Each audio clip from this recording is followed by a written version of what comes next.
Meine Kindheit war wirklich gut. Ich bin gut aufgewachsen in meiner Familie. Ich war die Jüngste und bin sehr verwendet worden, bin dann zur Schule gegangen. Ja, und dann hat mein Bruder Stellungsbefehl gekriegt. Er war jetzt in dem Alter, wo er musste zum Militär. Und dann war der in Baden-Baden-Ost in der Kaserne. Hat er dann seine 2 Jahre Wehrdienst abgemacht und dann war er ausgebildeter Soldat und ist von da aus gleich sofort rausgekommen. Da ist der Krieg ausgebrochen und er war mit die erste Gruppe, die an der Front waren. Ja, und ich bin dann dienstverpflichtet worden. Ich musste dann arbeiten in einer Fabrik. Wir haben einen Brief bekommen im Briefkasten, dann habe ich es gezeigt. Und dass wir mussten auch die Gestapo, wir müssen Erkennungsdienst machen. Es ging immer gut, weil ich hatte ja den Bruder an der Front und da konnten die dann dort nicht so mit mir so schlimm agieren. Aber die anderen sind die alle täglich abtransportiert, die Juden, alles abtransportiert. Also es war schon eine furchtbare Zeit. Ich weiß nicht, was die Menschen davon gehabt haben. Es war halt grausam, ne? Aber dann war ja so weit, dass dann eines Tages kam die Gestapo. Da kam mein Meister, hat er Tränen in den Augen gehabt. Hat er gesagt, da hat immer Philo zu mir gesagt, hat er gesagt, Philo, unten stehen 2 Herren, die wollten dich mal sprechen. Ich habe aber von oben, von der Firma zum Fenster raus gesehen, habe ich schon gesehen, das Gestapo-Zeichen auf dem Auto. Ja, habe ich gewusst, jetzt komme ich nicht mehr nach Hause. Ich sehe meine Mutter nicht mehr. Meine Mutter war dann allein zu Hause. Ne? Und ich kann nicht sagen, wie es ja nachher ging. Ne? Ich war dann in Auschwitz, habe niemand mehr gesehen, ich konnte auch gar nichts. Wir konnten Familienlager, man konnte zwar kreuz und quer laufen, überall in jede Baracke rein sehen und gucken, ob da noch jemand da ist. Ich habe noch meinen Onkel gesehen mit seinen 4 Kindern. Die Frau ist schon weggestorben, er war noch allein. Da habe ich gesagt, was machst denn du? Ja, da waren die Kinder, sind alle durch ein Krematorium gekommen. Ich habe keinen Onkel mehr gesehen nach dem Krieg, keine Kinder, nichts, alles weg. Da kann man nichts sagen. Das war so grausam, da findet man keine Worte dafür.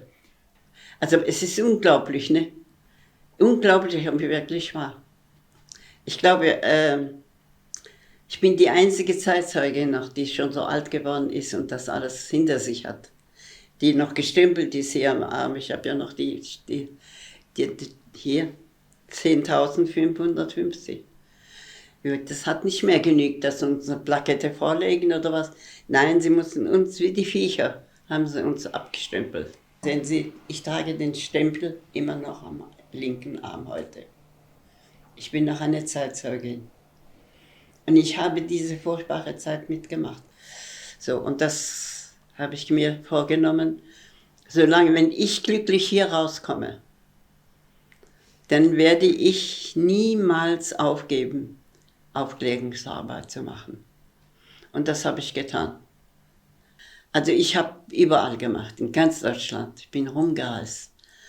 Und ich habe gedacht, wer soll es sonst machen? Es gibt wenige, die noch rausgekommen sind und die sich dagegen wehren können.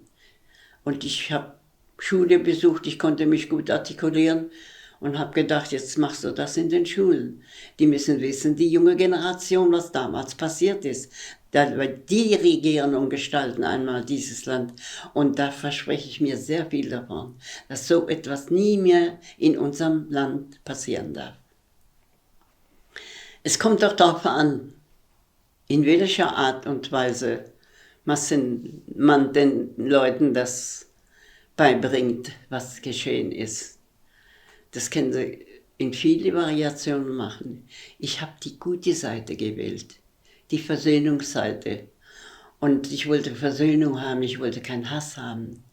Aber Aufklärung, das musste sein, aber ohne Hass und ohne Anklage. Was ich den jungen Menschen sagen wollte, Ich möchte sagen, wenn wir hassen, verlieren wir. Die Liebe ist das allerhöchste der Gefühle. Denn die Liebe gibt uns alles. Sie gibt uns alles. Es ist wie ein kleines, wie ein Juwel. Ohne Liebe kann der Mensch nicht leben. Wenn er ohne Liebe ist, dann ist er alles fähig, weil er nicht mehr weiß, was gut und böse ist.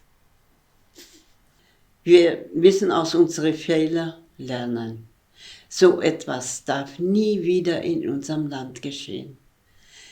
Denn wenn wir sowas zulassen, aber ich glaube nicht, wir leben heute in einem freien, demokratischen Staat und jeder darf seine Rechte vorbringen.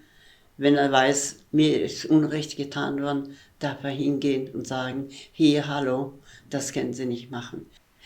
Wissen Sie, ich finde, freier wie heute haben wir Sinti noch nie gelebt. Wir haben unsere Freiheit, wir sind genauso viel wert wie jeder Bürger. Und das ist ausschlaggebend für mich.